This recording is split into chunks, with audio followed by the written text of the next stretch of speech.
You ever love a song but then find out the artist is, well, problematic? Or watch a movie that's absolutely brilliant but it just feels a little bit wrong? Yeah? That feeling? That's the heart of a conflict that has been raging for more than 2,000 years. It's a war of ideas that's just as real on your social media feed today as it was in ancient Athens. So today we're diving into the ultimate showdown, art versus morality. All right, let's just cut right to the chase with one big question. Can a great work of art, a genuine masterpiece, also be morally bad? Is it possible for something to be beautiful and at the same time kind of evil?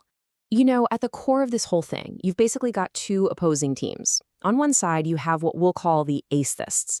Think of them as the technical judges. They're only focused on what's inside the artwork, the skill, the form, the beauty. They ask a pretty simple question: is it beautiful?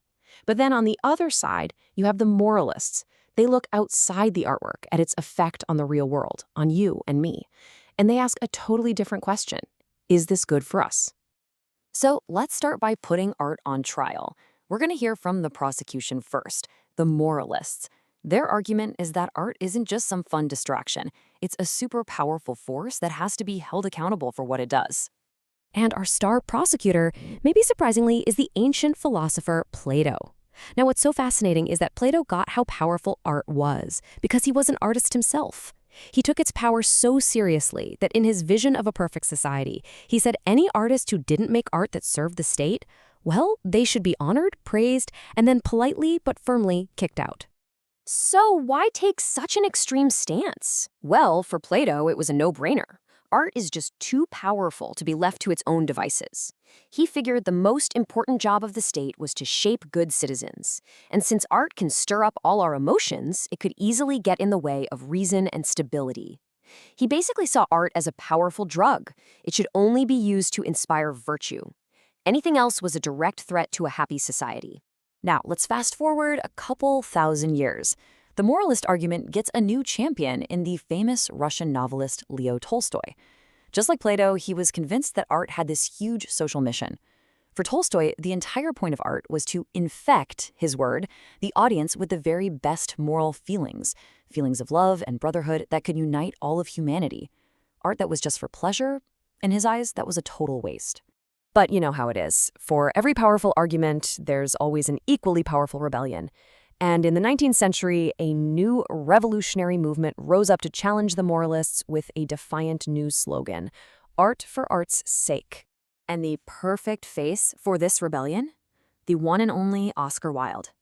This quote, from the preface to his novel The Picture of Dorian Gray, pretty much became their manifesto. In just one sentence, he completely blew Plato's argument out of the water. He's saying that art and morality live in two totally separate universes. A book isn't good or evil, it's just well-written or badly written. That's it. End of story. And this idea didn't just stay in the art gallery, it spilled out into life itself. It began with art for art's sake, the idea that a painting's only job is to be a beautiful painting. But then thinkers like Walter Pater took it a step further, creating this radical new philosophy, life for art's sake. They argued that the whole point of life wasn't to be good, but to be beautiful, to just cram your life with as many rich, intense, and amazing moments as you possibly can. Your life itself should be your greatest work of art. Okay, so we've got two completely opposite views, right? The super strict moralist who wants art to be a tool for good, and the rebellious aesthete who says art is above all that. Is there any way to bridge this huge gap? Is there a middle ground? And this is exactly why we need some kind of middle ground. I mean, if you take the moralist view all the way, you risk censorship, oppression, and art just becomes boring propaganda. But if you go all in on the aesthete view, you risk sliding into total irresponsibility, a world where the search for beauty lets you ignore everything else that matters to us as human beings. So how do we find that balance? Well, a 20th century philosopher named Ralph Barton Perry came up with a really elegant solution. Think of morality as an ecosystem. In this ecosystem, art is a vital species. It absolutely needs to thrive. But it's not the only species. It has to coexist with everything else we care about: justice, community, truth, you name it. So, sure, art gets its freedom, but it doesn't get a free pass to burn down the entire forest. And this whole idea of a middle ground, it isn't just some abstract theory. It was actually put to the test in a huge real-world legal battle that perfectly shows this modern, balanced approach in action. On Trial was one of the most famous and most difficult novels of the 20th century, James Joyce's Ulysses. When it first came out, it was immediately banned in the United States for being obscene. But in 1933, the book's entire fate landed in the hands of one man, Judge John M. Woolsey. And Judge Woolsey's decision was just a masterpiece of thinking. He didn't just say, oh, it's art, so it's immune from the law. No. Instead, he carefully balanced both sides. He recognized the book's serious artistic goal and looked at the work as a whole, not just the shocking parts.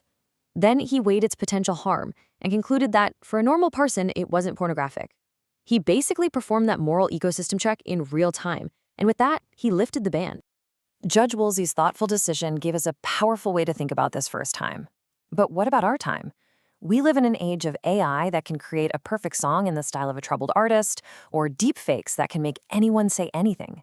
The line between art and harm is blurrier and way more dangerous than ever before. Those old arguments between Plato and Wilde, they're not just debates anymore. They are happening right now, in our feeds and in our laws. So that 2,000-year-old question has never been more urgent. Who gets to be the judge?